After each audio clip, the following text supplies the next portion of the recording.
सारे 5-6 एजेंसीज़ को इकट्ठा किया है, उनके साथ कोऑर्डिनेशन कर रहे हैं। हर एजेंसी को हमने स्पेसिफिक टास्क दिया है, किसी से हॉरिजॉन्टल ड्रिलिंग करा रहे हैं, किसी से वर्टिकल ड्रिलिंग करा रहे हैं, और इन सब एजेंसीज़ के बीच में तालमेल रहे वो हम लगातार, हमारी टीम यहाँ बैठकर उसको मॉनिटर कर रही है रेगुलरली।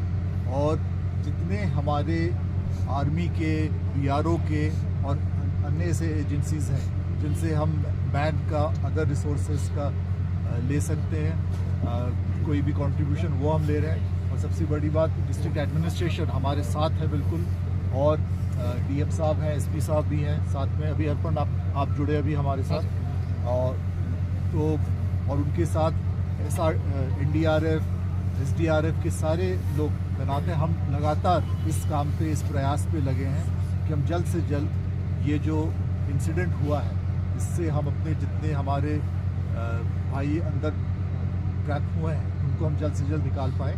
मैं आपको डिटेल में थोड़ा बताना चाहूँगा। NHIDCL सबसे पहले, चाहे वो ऑक्सीजन सप्लाई का व्यवस्था हो, चाहे पानी का हो, चाहे दवाइयाँ और फूड का, खाने पीने का व्यवस्था हो, सब वो इंश्योर किया है।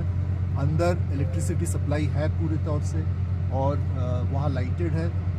2 किलोमीटर तक जगह वहाँ बिल्कुल साफ़ है, क्योंकि टनल बना हुआ था। और ये जितनी लाइफलाइन की एफर्ट्स है, हम चाह रहे थे कि एक लाइफलाइन से तो हम कुछ, जैसे ड्राई फ्रूट्स हुआ, चना हो गए, मूढ़ी हो गए, ये सब हम भेज पा रहे थे, लेकिन हम चाह रहे, वो 4 इंच का था, हम 6 इंच के पाइप के ज़रिए, और एक एडिशनल भी लाइफलाइन बनेगा, ये हम चाहते थे कि वो हम जल्द से जल्द इस्टेब्लिश करें। और आपको पता ही होगा कि कल दिन के 3:30 बजे हम ये एडिशनल लाइफलाइन भी हम थ्रू कर चुके हैं, जिसके बाद उन अंदर जो हमारे भाई सब हैं उनसे हमने थोड़ी बहुत कम्युनिकेशन भी कर पाए, वॉकी टॉकी भी हमने भेजा, और एक वीडियो भी हम उनका ले पाए, जिससे पता चला वो तंदुरुस्त हैं, उनकी जो मानसिक हालत है वो भी सही है, ठीक है। और इस बात से हमें भी बहुत ज़्यादा उत्साह है इस बात से। इसके अलावा जो सबसे इम्पॉर्टेंट बात है कि हॉरिजॉन्टल बोरिंग एक साइड से हमें करना था, वो हम लगातार फूड पाइप जैसे काम हुआ, उसका फूड पाइप में जो मशीन जाता है उसको वापस लाना था, क्लीनिंग करना था पाइप का, फिर खाना वगैरह भेजना था, और उसके बाद फूड पाइप को सिक्योर करना था। वो सब काम पे हम लगे थे, और आज सवेरे से हमने हॉरिजॉन्टल ड्रिलिंग का काम शुरू कर दिया है। मैं डॉक्टर नीरज खैरवाल, मैं सचिव उत्तराखंड सरकार। यहाँ पर सभी एजेंसीज के बीच में कोऑर्डिनेशन के लिए मेरे को यहाँ नोडल नियुक्त किया गया है। तो मैं आप सभी का आज की प्रेस ब्रीफ में, प्रेस कॉन्फ्रेंस के अंदर स्वागत करता हूँ। जैसा कि आप सभी अवगत है, आज शाम को 4 बजे दिल्ली में भारत सरकार के द्वारा भी वहाँ पर भी एक प्रेस ब्रीफिंग की गई है। उसके अंदर काफ़ी इश्यूज़ के बारे में जो NDMA के मेंबर हैं सैयद हसनैन सर, उनके द्वारा ब्रीफ किया गया है। वहाँ पर काफ़ी उनके बारे में पॉइंट्स का डिटेल डिस्कस किया जा चुका है।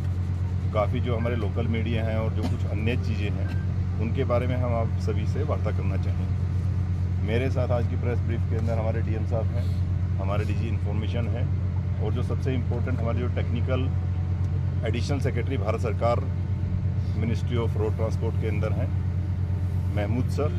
आप जो ये एजेंसी है उसके MD भी हैं।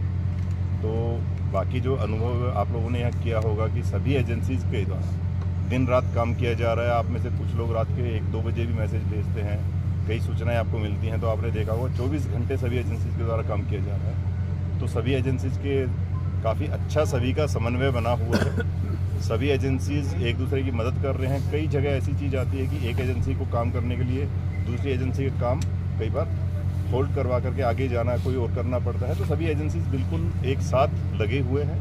मैं चाहूँगा कि जो टेक्निकल पॉइंट्स हैं, जो डिटेल्स हैं, जो एडिशनल सेक्रेटरी सर हैं वो आपको ब्रीफ करेंगे। उसके बाद कोई सवाल जवाब कोई चीज़ होगी तो then we will like to sir. खिचड़ी और दलिया भेजने का हमने कोशिश की है, लेकिन जैसे मेडिकल जो हमको सुझाव मिले थे उसके हिसाब से उसे भेजना था कल, लेकिन जैसा हमने पाया कि पाइप के अंदर में कुछ चीज़ें हैं जिसके कारण वो जा नहीं पा रहा है, तो हमने पाइप को पूरी तरह साफ़ कर लिया। और दूसरी चीज़ जो उसकी पैकिंग आई थी वो कुछ हार्ड बॉटल्स में थी। तो आज जो हम भेजेंगे, जो आज हमने अभी तक भेजा है, आज हमने संतरे भेज दिए हैं, केला भेज दिया है, मौसम्बी भेजा है, और दवाइयाँ भेजी हैं। नमक बहुत दिनों से वो चाह रहे थे, तो आज हमने उनको डिमांड नमक आई भेजा है। है। और जैसे वो कुछ बोलते हैं हमें चाहिए, तो अभी कुछ टेट्रा पैक्स वाले, आपको पता होगा छोटे बॉटल्स होते हैं, वो हम भेजने की कोशिश कर रहे हैं वहाँ पर। तो ये सारी प्रक्रिया चालू है। जब मैं आपसे बात कर रहा हूँ ये प्रक्रिया चालू है, और अगले आधे पौन घंटे के अंदर में हम उन्हें रोटी भेजेंगे, सब्जी भेजेंगे, पुलाव भेजेंगे। तो ये प्रक्रिया निरंतर चालू रहेगी। सर